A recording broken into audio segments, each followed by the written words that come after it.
We don't want to have like one big giant bite of Nutella here. Although it's not bad, you know, I can't complain. Like, let these be our troubles.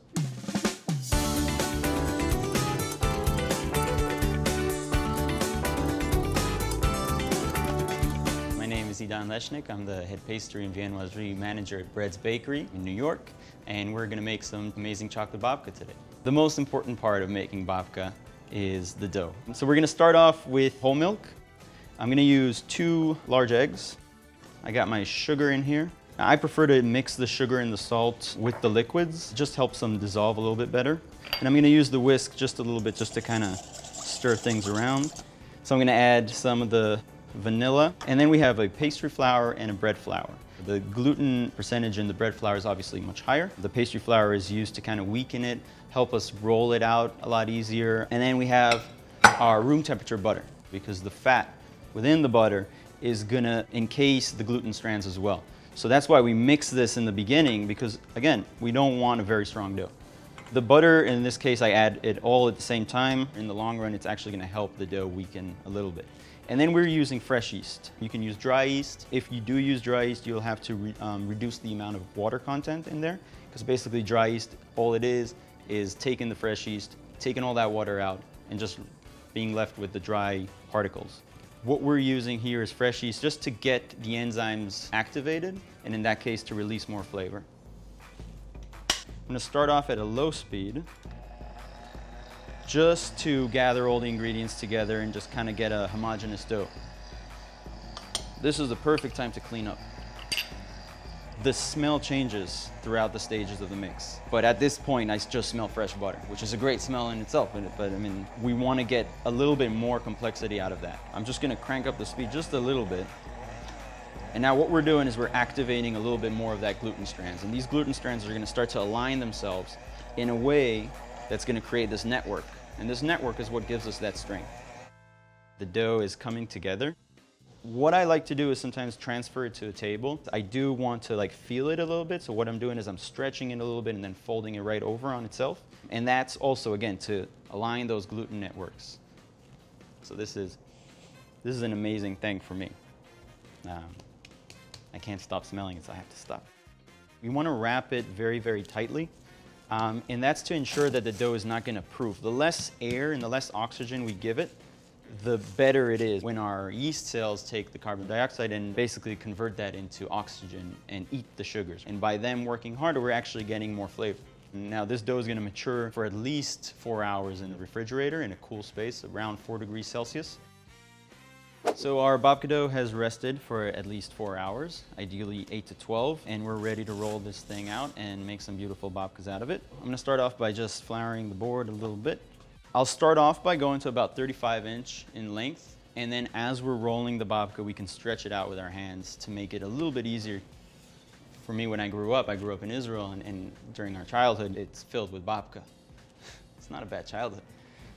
Even till today, whenever I bite into a babka, those memories of just kind of like walking around and, you know, the streets of Jerusalem and Fridays, have this like ambiance. It comes back to me with every bite. And this should be pretty good. So I'm gonna start spreading some of this Nutella. So we do make all types of different kinds of babka, whether it's sweet or savory. Cheesecake babka, cinnamon babka, apple babka. There's always these ideas. We work on it, we see if it actually works or not, and then usually it works. I'm spreading the Nutella pretty evenly. It has to be balanced. And now we're gonna take some semi-sweet dark chocolate chips. Now these balance off really well with the sweetness of the Nutella. As the chocolate chips bake, they don't completely melt. And once the babka cools again, they get a little bit firmer than the Nutella itself in the dough. As you're biting into it, you're feeling these different textures and the different flavors. And now I'm gonna use these 2 thumbs. I'm basically gonna roll this up into a roulade. So I'm rolling this up pretty tightly, and as I'm doing this, I'm also stretching out the dough a little bit, because if I get to a point where I roll the entire dough and then I have to stretch it, it's a little more difficult. You can't recover from a bad roll. You always want to find that balance with the dough. Like, you don't want to stretch it too much, you don't want to like overwork it. All right, pizza cutter. Nice. All right, so we have this roulade that we cut in half, and you can see these layers as they're rolling up. Now we're gonna cut this in half again. Now the best way to find the half, if you don't have a ruler, is you hold one hand to this end, one hand to this end, and you clap. You wanna measure? You'll see I'm right. So this was 48. Look, I want the camera to see this. 24. We're gonna roll this up into a braid. Now this is the Bread's Bakery secret. One, and then as many rolls as you can get without over tightening it. That's the babka. Stretch out a little bit if you feel that the dough kind of is retracting. It smells like heaven. When people eat babka, especially when we use the hazelnut spread, it kind of reminds them of their childhood, even if they never had babka in their childhood. It has this kind of universal approach to it that people really like. All right, so we have these babka molds. We're basically gonna put these in just like that. I'm kind of like bringing this together, and then I'm pushing these ends out so that we get like a nice tension at the end. You know, I'm the only one that doesn't use gloves at work. I mean, you don't have to use gloves because these are gonna be baked, because they don't like the feeling of Nutella on their hands. And I like it. This is the best part. If we have like meetings and stuff, sorry, my hands are dirty right now. I can only do this after babka. Sorry. Now we want this to proof. We don't want any more of the acidity flavors and those kind of flavors to develop. We want the air to kind of build up in these babkas and develop more flavors. The aroma is gonna change as these proof. And we actually want this to proof at a controlled environment with a little bit of humidity. The best way to get that at home is to boil some water in a pot and then stick that into the oven. Put the babkas in with that and just close the oven and just let it rest for about an hour and a half, 2 hours. So if these aren't proofed, it's most likely gonna be underbaked and raw because the air won't flow evenly. And they're also gonna be very, very dense and chewy. So we don't want that to happen. We'll proof this and then we'll bake it. These babkas are proofed. You can definitely sense that they're ready to go into the oven when you see that volume change completely. It pretty much fills the mold on all the sides.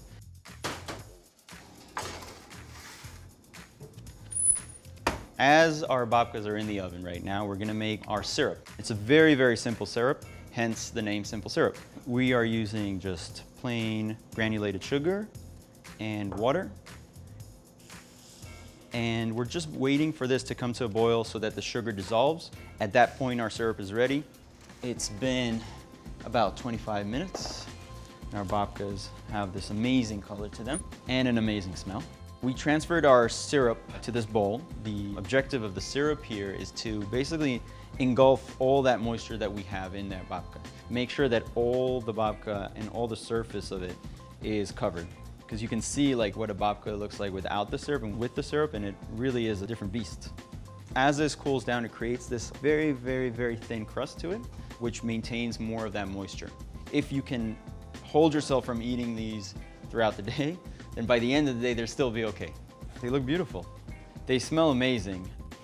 You kind of smell, once the syrup is on there as well, that caramelization from the dough that's happening, as well as the Nutella and the chocolate chip. Everything is like this orchestra of, this is the crescendo, this is the time to taste our babka. I'll teach you the proper way of eating a babka. We don't like to cut them. We like to tear at them, kind of like a challah. It's a sin to cut up a challah. And this one, we said, is frowned upon. So tear the babka by all means. They say that challah, though, you have to share. Babka, you don't have to share. I just can't really contain myself anymore. And 1, 2, 3.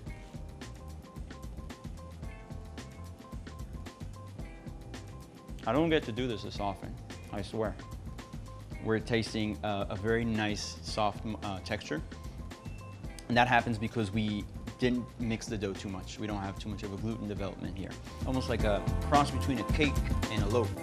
And then when you mix in the Nutella and the chocolate chips and add the caramelization that's happening, it really is insane. For this babka recipe, just click the link below or come visit us at Braids. We're all over and enjoy.